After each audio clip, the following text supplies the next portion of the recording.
I really believe in goal setting, and I teach a pretty methodical goal setting process. And if you have done the Greenhouse program, you will know my full goal setting method.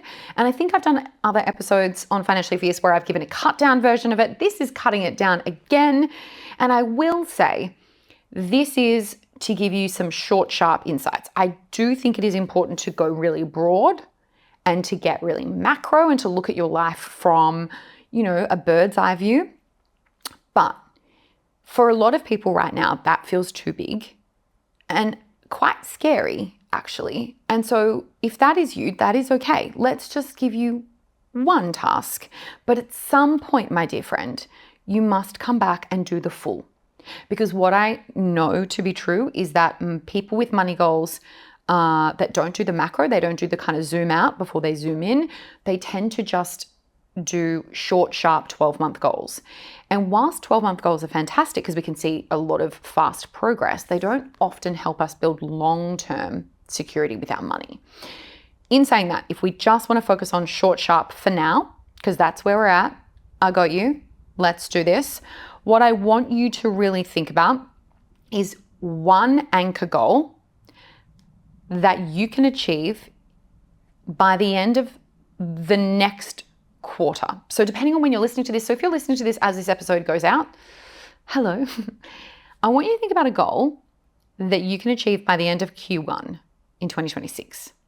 So we are not talking about some big, huge, mammoth goal, pay off your mortgage, have certain levels of passive income, pay off all of your credit card debt, send the kids to private school. I'm not talking about any of that. I want to get really small and we want to build good habits. So I want you to get really, really, really into the weeds and think about what is a realistic goal, not too big, not too small. We're in that just right zone. I call this the GGG goal setting method.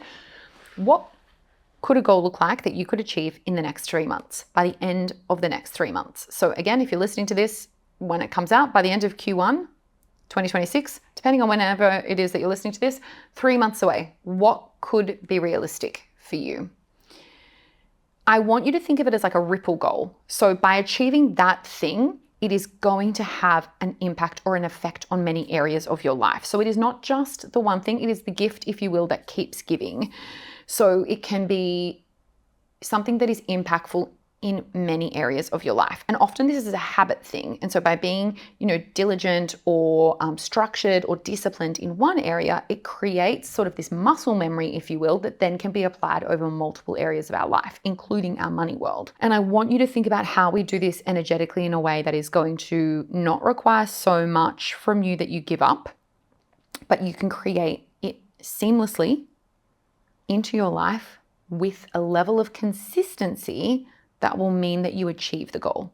This cannot be a one and done. We like to think with money that we set up something once, we do all this hard, heavy lifting, and then, thank God, we can tick it off our list. But the people that are most successful with money see this as a marathon. This is not a sprint. And so we want to create that consistency element, and we don't want to go too hard, too fast and burn out. We want to make sure that we're at a pace where we feel like we are doing it and we are not going to fall to the ground. So I want you to pick a goal that if you really focused on creating that consistency and, diligence, could be achieved by the end of the 3-month mark. And that could be a whole variety of different things, but it might be something like I have a weekly money date with myself and or my partner, or a monthly money date with myself or my partner. I set up an automation to put savings into my offset account or my emergency fund or my holiday fund for the year. Maybe it's as simple as that. It might be that you do a check and an audit of your superannuation or your investments that you currently hold, or you review your mortgage because maybe you're not on the best deal for you anymore. Maybe it's that you decide to say no to more things in the first quarter of the new year because you're really careful about how you are spending your money in alignment with your values.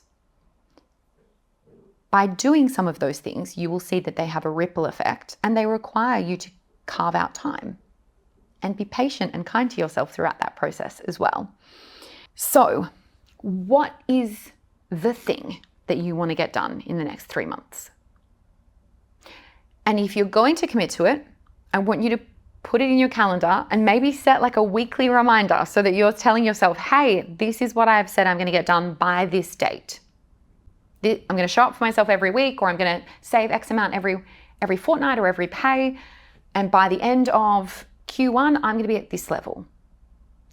And put that end date and target in your calendar. Invite your bestie to it in case you need someone to really see where you're at.